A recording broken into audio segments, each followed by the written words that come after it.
Magandang gabi sa inyong lahat at sa lahat ng inaabutan ng video ito o ng channel na ito.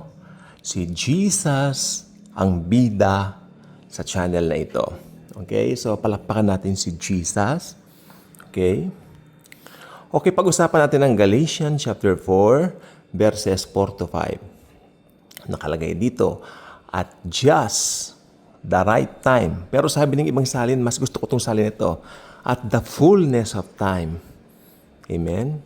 He was born under the law, born of a woman. Di ba? Sino po yon? Yung ipinanganak na baby, na sanggol. At just the right time, fullness of time, that's Jesus. Ngayon, magkaroon po tayo ng timeline. Ito na naman yung mga mag-a-accuse sa akin na parang gumagawa ng doktrina. No, ito po ay napag-usapan namin dati ng mga ka-group namin. Sineshare ko lang naman po sa inyo. Paniwalaan nyo, check, mas maganda. Paniwalaan nyo o hindi, o kung hindi naman, okay lang din, pero sayang naman. Kasi, di ba? It makes sense. Kasi alam niyo yung mga salita po sa Bible like, at the fullness of time, napakahalaga po niyan eh. Okay. Kaya itong mga nangyayari ngayon, makinig po mabuti, very important, very important. Itong mga nangyayari ngayon na last days and all that, you know what? Hindi na po ito fullness of time eh. Ito na po yung papunta na sa patapos. Okay. At may sinabi rin po doon sa aklat ng Pedro, kung natatandaan po ninyo, yung sabi niya na malapit nang dumating ang Panginoon. Di ba? Sabi niya, sabi niya gano'n, malapit nang dumating ang Panginoon, kaya ganon. May sinabi si Peter di ba? Isipin na lang po natin, itong sabi ng dating pastor namin, which is a big check para sa amin, no? Talagang wow. Oo nga, no? Talagang, oo nga, no? Sabi niya, kung nung panahon ni Pedro, malapit ang dumating si Kristo, how much more sa panahon natin ngayon? Kaya alam ninyo, yung mga scoffers and all that, you know what? Hindi nila naiintindihan ang kanyang binabanggit.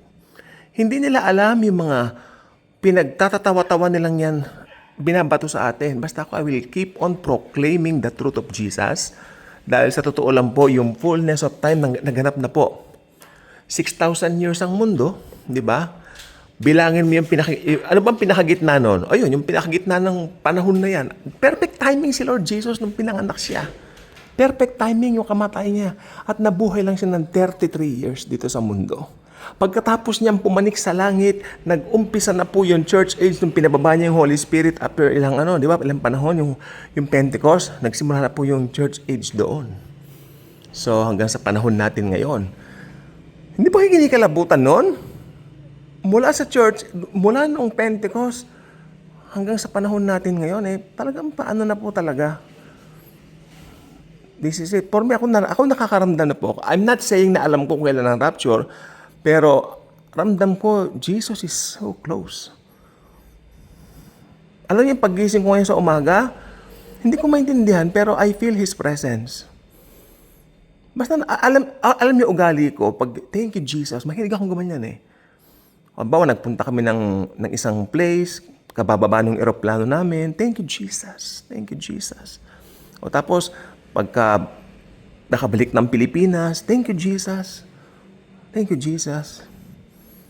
Di ba? Mahilig akong gumanyan. Paggising ko, thank you, Jesus. Parang, nung araw, I don't wanna say na para siyang routine, but parang inano ng Lord sa akin, implanted niya na yun Parang nakadeposit na sa akin yun talaga.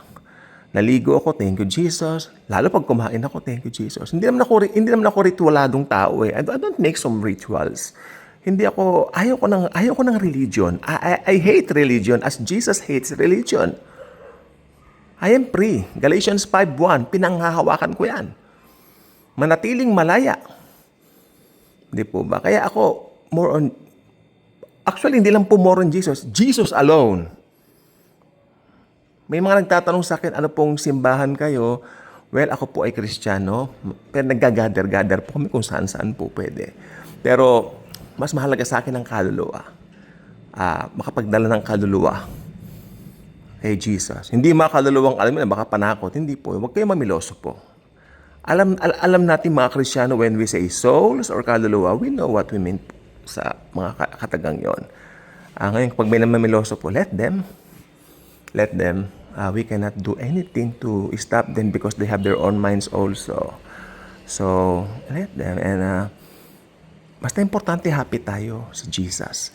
Ang point ko po rito kada umaga ngayon, ibang klase pag I say, thank you, Jesus, as if the Lord is very close. Alam ko lagi natin siya kasama, pero in a way, yung closeness na parang, hey son, hey child, I am coming soon. Parang ganon. I am coming so soon.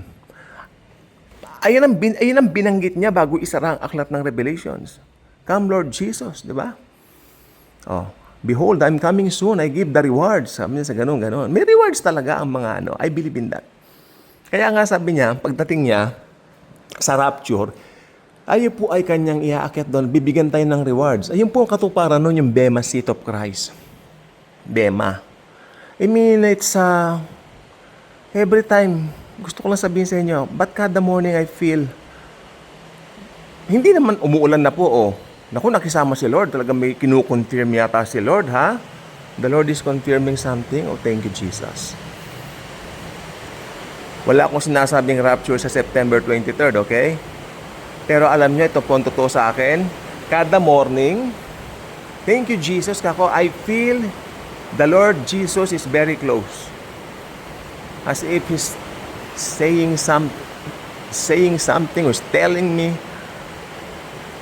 behold, I'm coming soon. Napakaganda.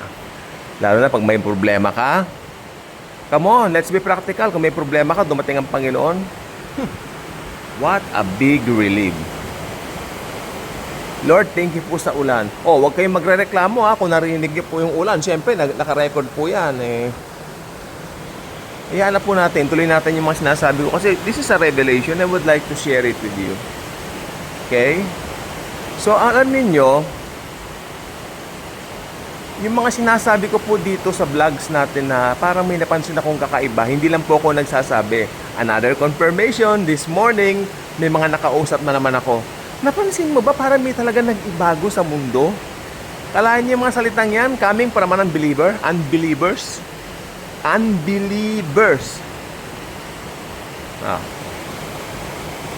May nagbago raw sa mundo. Iba na eh. Nag-iba.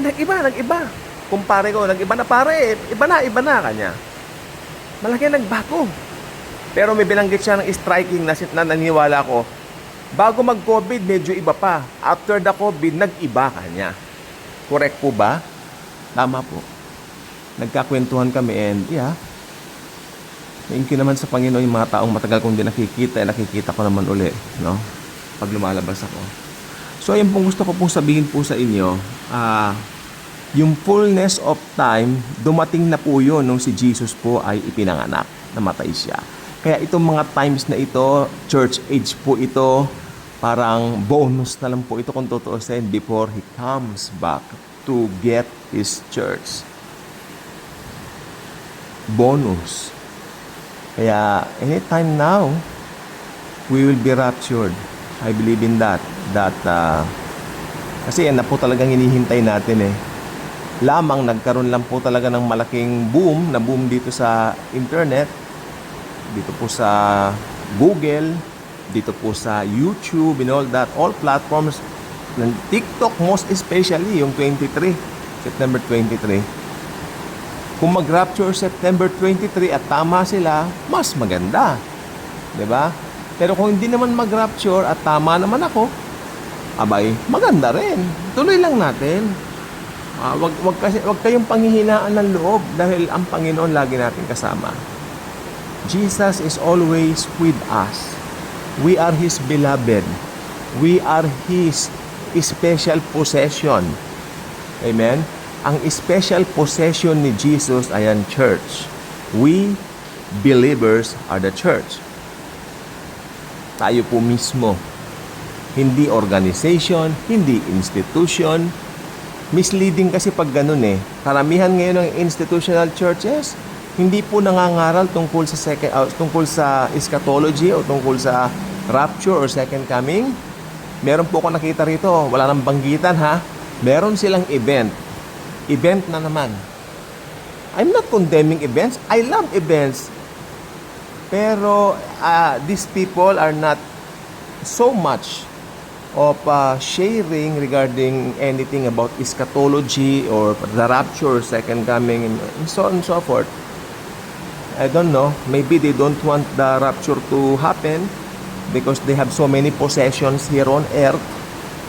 And I heard that sabi lang naman sa akin ng ilan na parang siguro they're enjoying their material things so much here. And that's too dangerous dahil pag dumating po yung rapture, unang-una hindi mo alam kung yung mga members ng church na yan ay saved nga po.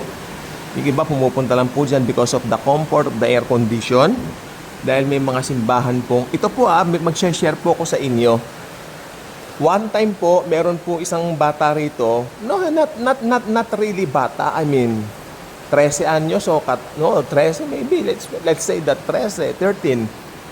I invited that kid, no? Kasama niya yung pinsan niya, mga pinsan niya. Oh, inuohan kami. May gawain kami sa isang house church. House church po kami. House church. Then binigay ko yung direction, malapit lang din. Isang sakay lang din, no? Ng jeep. Nandun ka na. Then, nandun na siya. And inintay namin hindi dumating. Until we found out